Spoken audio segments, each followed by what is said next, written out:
Assalamualaikum warahmatullahi wabarakatuh. Kami dari kelompok 6 akan memperkenalkan diri kita masing-masing. Perkenalkan, nama saya Diki Surya Putra Setiawan dari Prodi Administrasi Publik NPM 331. Perkenalkan, saya Rino Aditya dari Prodi Administrasi Publik NPM 004. Perkenalkan, nama saya Koirini Sarah Madani dari Prodi Manajemen NPM 095. Perkenalkan, saya Aman Aisyah Putri dari Prodi Manajemen NPM 019.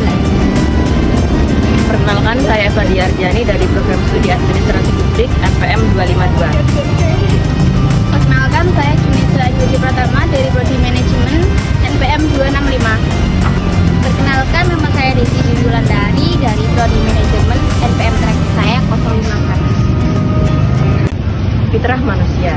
Fitrah manusia adalah citra asli manusia yang terdiri dari potensi dan kreativitas yang dapat ditingkatkan dan juga dapat meningkat. Fitrah manusia memiliki beberapa makna. Selanjutnya adalah keyakinan beragama. Di sini artinya adalah semua manusia pasti beragama. Di semua manusia memiliki Tuhan. Tapi tidak semua manusia bisa menjaga kesucian hati dan dirinya. Kesucian hati dan diri seorang manusia terbentuk di mana ia berada. Seperti yang dijelaskan pada Quran Surat Ar-Rum ayat 30 yang memiliki arti, maka hadapkanlah wajahmu dengan lurus ke agama Islam sesuai fitrah Allah, bahkan dia telah menciptakan manusia menurut fitrah itu. Tidak ada perubahan pada ciptaan Allah agama yang lurus, tetapi banyak manusia yang tidak mengetahuinya. Pengertian Tuhan. Tuhan dalam bahasa Indonesia merupakan terjemahan dari kata Lord dalam bahasa Inggris, Señor dalam bahasa Latin, Señor dalam bahasa Portugis, dan Rob dalam bahasa Arab. Ada pun beberapa ayat yang membahas mengenai pengertian Tuhan, yaitu surat Al-Ikhlas ayat 1-4 yang berbunyi pada ayat pertama, katakanlah Muhammad dialah Allah yang Maha Esa. Yang ayat kedua, Allah tempat meminta segala sesuatu. Ayat ketiga, Allah tidak beranak, tidak pula diperanakkan. Ayat keempat, dan tidak ada sesuatu yang setara dengan dia. Selanjutnya, terdapat pada surah Al-Baqarah ayat 163 yang berbunyi, Tuhan kamu adalah Tuhan yang Maha Esa. Tidak ada Tuhan selain dia, yang Maha Pengasih lagi Maha Penyayang.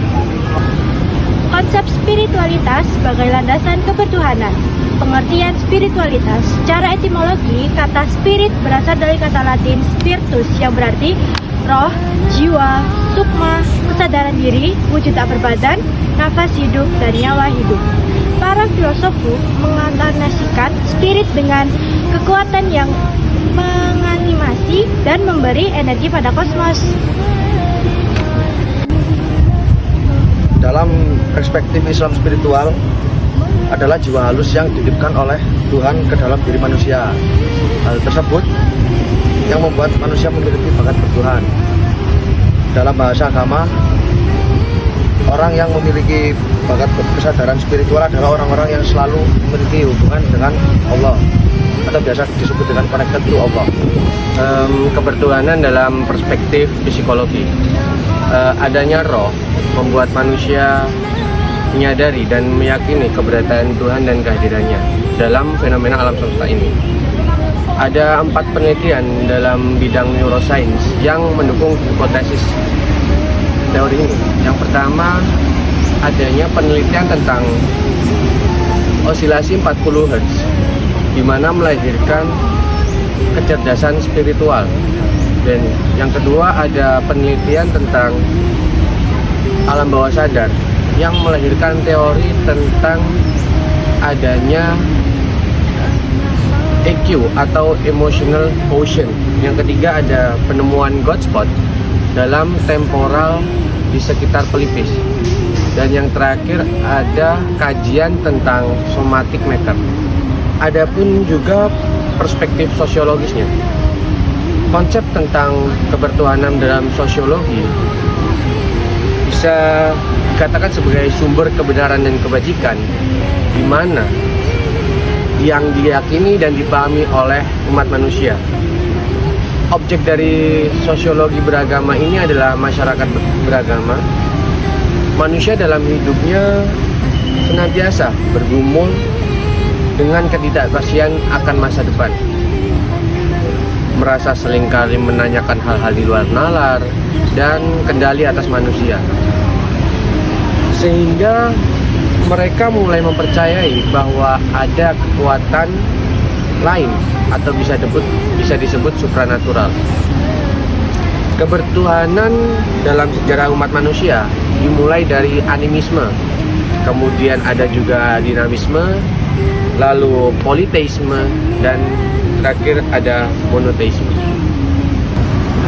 Menurut perspektif filosofis, terdapat 3 argumen dari para filsafat yang menjelaskan tentang hakikat Tuhan dan cara bertuhan yang benar. 3 para filsafat diantaranya yakni Al-Kindi, Ibnu Sina, dan juga Ibnu Rushd. Yang pertama adalah Al-Kindi. Al-Kindi merupakan seorang filsuf dari Arab yang menjelaskan dalam dalilnya, yaitu dalil Al-Qudus, bahwasanya alam semesta itu terbatas dan segala yang terbatas itu tidak azali atau tanpa awal. Oleh karena itu, alam semesta itu pasti memiliki awal dan segala sesuatu yang baru diciptakan, termasuk alam semesta. Dan dengan demikian ia menyimpulkan bahwa adanya Tuhan sebagai sebab pertama. Pendekatan ini disebut sebagai argumen kosmologi yang menjelaskan tentang hukum sebab akibat. Lalu yang kedua yaitu Ibnu Sina. Ibnu Sina menjelaskan dalam argumennya, yaitu dalam dalil Al-Jawaz. Ia menyebutkan membagi wujud sebagai 3 kategori, yaitu wujud kaya yang harus ada, wujud mungkin yang boleh ada atau tiada, dan yang terakhir adalah wujud mustahil yang tidak dapat dibayangkan ada.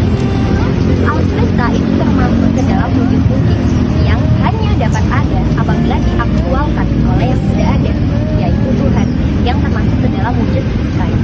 Nah, pendekatan ini disebut sebagai argumen ontologi yang menjelaskan tentang filsafat itu.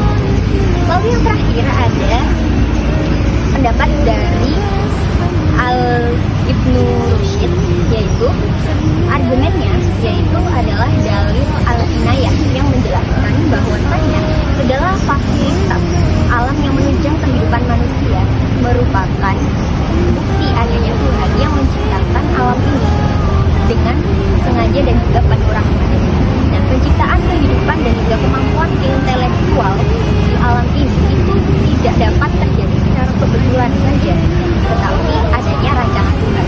Nah, pandangannya ini itu disebut sebagai teleologi, atau yakni konsep Tuhan sebagai perancang tujuan segala sesuatu. Terus selanjutnya yaitu bukti bahwa Tuhan itu adalah adanya alam semesta, adanya makhluk hidup, dan adanya siang dan malam. Konsep tentang Tuhan dalam perspektif teologis. Dalam perspektif teologis, masalah ketuhanan, kebenaran, dan keberagaman harus dicarikan penjelasan dari sesuatu yang dianggap sakral dan dikultuskan karena dimulai dari atas, dari Tuhan sendiri melalui walinya.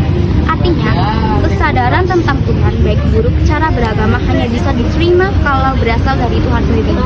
Tuhan memperkenalkan dirinya, konsep baik buruk, dan cara beragama kepada manusia melalui berbagai pernyataan, baik yang dikenal sebagai pernyataan umum seperti penciptaan alam semesta, pemeliharaan alam, penciptaan semua makhluk, maupun pernyataan khusus seperti yang kita ketahui melalui firman-Nya dalam kitab suci, penampakan diri kepada nabi-nabi, bahkan melalui inkarnasi menjadi manusia dalam dogma Kristen.